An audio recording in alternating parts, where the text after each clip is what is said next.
சத்தமா சிரிச்சிட்டு இருப்பீங்களா? ஆமா சார், சிரிச்சினே இருப்போம். இந்த மாதிரி சொல்லுவார் சார், சைலண்ட் ஆயிடும் சார். ஒரு நிமிஷம் இங்க வா. படிக்கிற ஸ்டூடெண்ட் மாதிரி யார் சார் இருக்கா?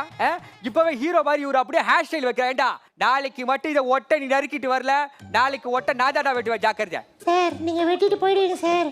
வீட்டுக்கு போனோன்னு எங்க அப்பா கேட்பார் சார், ஏண்டா கோயிலுக்கு நேர்ந்து விட்டுருக்க முடியும், ஏண்டா வெட்டினேன் அப்படின்னு கேட்பார் சார். ஸ்கூல்ல இந்த மாதிரி வெட்டி விட்டாங்கப்பா சொல்லுவோம் சார்.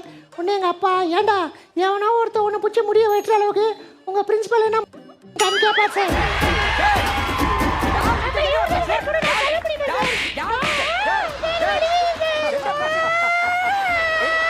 நடிக்கிறியா? உன்ன மாதிரி ஒரு மக்கள் ஸ்டூடெண்ட் எல்லாம் இந்த மாதிரி ஸ்கூல்ல படிச்சா அட்மிஷனுக்கு எவன்டா வருவா சொல்லு? நடிகர்களை வச்சு விளம்பரம் பண்ணுங்க சார். ஸ்கூல்ல வேற லெவல் போவோம், எல்லா சீட்டும் வித்துரும் சார். என்னடா சொல்ற? சீட்டு வாங்குறதுக்கு நடிகர்களை வச்சு விளம்பரம் பண்ணலாமா சார்? இப்பெல்லாம் சீட்டு விளையாட்டுக்கு நடிகர்களை வச்சு விளம்பரம் பண்றாங்க சார். சீட்டு தானே சார், கொடுங்க சார். நல்ல கருத்து.